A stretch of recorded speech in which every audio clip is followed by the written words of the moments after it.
Здравейте, колеги! Сега ви показвам един ефтин двигател. 600 евро. Само 600 евро. Двигателът е Acme ADN45. Ляво въртене от новият модел. Ето го, личи си. С липси. Черното капаче го няма. Решетката предпазната я няма. Ангренажният капак е пукан и заварен. И присъединителният вал също.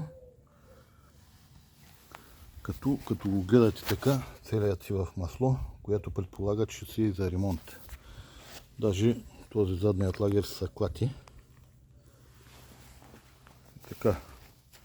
Предлагам го за 600 евро до събота сутринта, като стана да си изпия кафенцето. Ако никой не го иска, аз ще го разхвърлям и ще го направя.